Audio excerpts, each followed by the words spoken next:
मैं जब स्क्रीन पे तस्वीर देख रहा था आपकी अभी,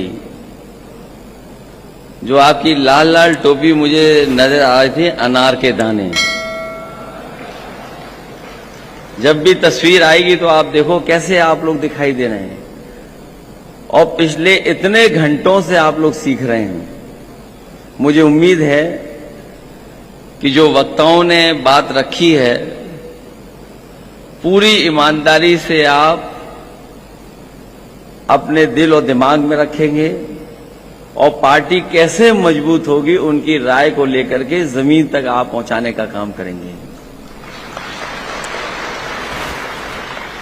इधर हम लोगों ने बहुत शिविर किए हैं, हाल ही में बहराइच, हाल ही में लखीमपुर, सीतापुर, बांदा, फतेहपुर, और अब आज आपका कार्यक्रम हो रहा है।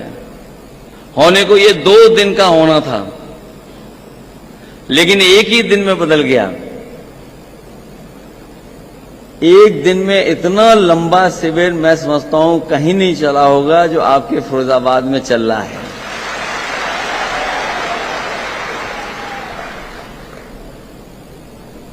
और क्योंकि ये नया जमाना है टेक्नोलॉजी वाला, ये जितने नौजवान हमें दिखाई दे रहे हैं या जो मोबाइल चलाना जानते होंगे, वो आजकल रील्स देख रहे होंगे। रील्स कितने सेकंड की होती है सोचो।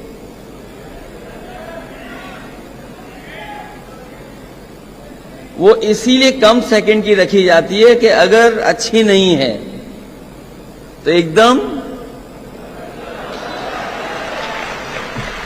तो ये जमाना बड़ा अलग सा है। और इधर जब से कोरोना आया है, जो लोग, और मैं समझता हूं हर एक ने वो दवाई खरीदी होगी, पैरासीटामोल की गोली, पहले कम एमजी की आती थी, अब जो डॉक्टर लिख रहे हैं डोलो, तो बताओ कितने एमजी की आ रही है। तो आज मुझे लगता है शिविर में आपको डोलो पिला दी गई है।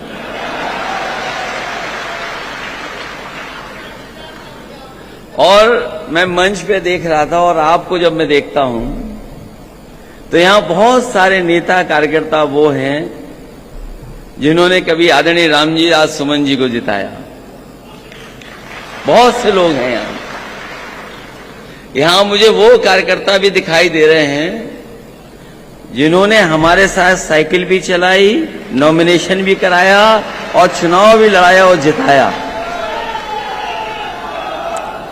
और तीसरा, यहां जितने हमें दिखाई दे रहे हैं, सभी लोगों ने अक्षय को भी जिता करके लोकसभा में भेजा है।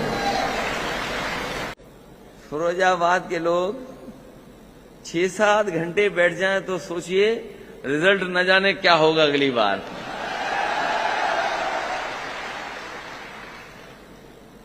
इधर हम लोगों ने देखा है कि बीजेपी के लोगों ने कोई नई भर्ती कर दी है सड़क पर। ये नए ट्रैफिक के लोग भर्ती किए गए लगता है। किसी सड़क पे आप चले जाओ तो आप सड़क पे देखोगे कोई ना कोई ट्रैफिक संभालने के लिए आ गए लोग। हालांकि इस बात को मैंने सदन में भी कहा और जगह भी कहा। कल रात को ही एक हमारे बहुत पुराने साथी, उन्होंने कहा कि शायद आपने सबसे ज्यादा सांड के बारे में ट्वीट किया होगा। अब आपको सांड के बारे में ट्वीट नहीं करना चाहिए। मैंने उनकी बात रात में मान ली, लेकिन जब मैंने सुबह एक खबर पढ़ी कि हरदोई में एक सांड 4th फ्लोर पे चढ़ गया, 4th मंजिल पे चढ़ गया, और एक को तो वो अधिकारी सब मिलकर के उन्होंने किसी तरीके से घास का लालच दे करके एक सांड को तो उतार लिया, और दूसरा सांड नहीं उतर पाया। उन्हें रात भर खाने पीने का इंतजाम छत पे करना पड़ा उस सांड के लिए। और जब हाइड्रा मंगाई गई तब जाकर के वो सांड हाइड्रा से उतरा है, सोचिए आप। और वो उस बिल्डिंग पे चढ़ा था जिसकी जिम्मेदारी है कि सड़कों पर जानवर नहीं होने चाहिए, तहसीलदार साहब की बिल्डिंग पर। तो सोचो, जहां बीजेपी के लोग $1 ट्रिलियन की इकोनॉमी की बात कर रहे हों, $1 ट्रिलियन, और सांड नहीं संभाले जा रहे हैं। मैं जानता हूं कि लखनऊ में भी बहुत सांड है, राजधानी में बहुत सांड हैं। किसी सड़क पे चले जाओ, कोई दिन नहीं बचता जिस दिन एक व्यक्ति की जान न जा रही हो,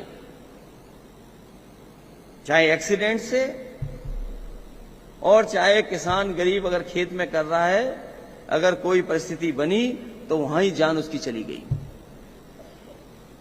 तो सोचिए, कहां हम लोगों ने एम्बुलेंस दी, फोन मिलाओ एम्बुलेंस गांव में गरीब की मदद के लिए, और कहां ये सामान्य समस्या का समाधान नहीं ढूंढ पा रहे। जब मैंने सदन में पूछा उनसे कि सड़कों पर इतने जानवर हैं, तो वो कहते हैं कि ये तो नंदी है। मैं बधाई देना चाहता हूं बरेली के लोगों को, जिन्होंने सब नंदी इकट्ठी कर करके मंत्री जी को घेरने का काम किया। मुझे उम्मीद है कि अब शायद सरकार की आंखें खुल जाएंगी और कम से कम ये जो समस्या एक नई पैदा हुई है उत्तर प्रदेश में, उसका समाधान होगा। मैं अभी आदरणीय उदय प्रताप जी को सुन रहा था, मैं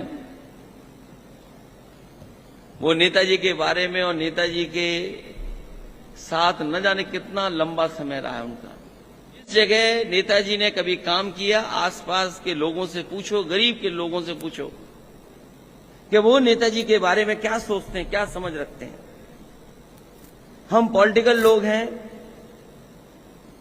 हम लोग अपनी तरीके से नेताजी को देखते हैं, समझते हैं, पहचानते हैं, बताते हैं, लेकिन जब वो संस्था के लोग गांव में गए, बहुत गरीब लोगों से जब पूछा उन्होंने, आसपास के लोगों से, तो जो गरीब लोग थे उन्होंने कहा कि नेताजी हमारे लिए भगवान से कम नहीं थे।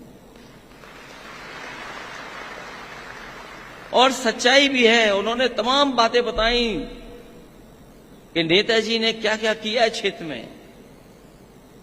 लेकिन हम समाजवादी लोग जानते हैं, जो कुछ सम्मान हम लोग पा रहे हैं आज, वो सब नेताजी की वजह से, और जिसके लिए हम और आप सब लोग लगातार संघर्ष करते हैं। अगर हमें और आपको किसी ने पहचान दी है तो वो नेताजी ने पहचान दी है। और नेताजी की यही पार्टी, जिसने भारतीय जनता पार्टी को रोक करके रखा उत्तर प्रदेश में,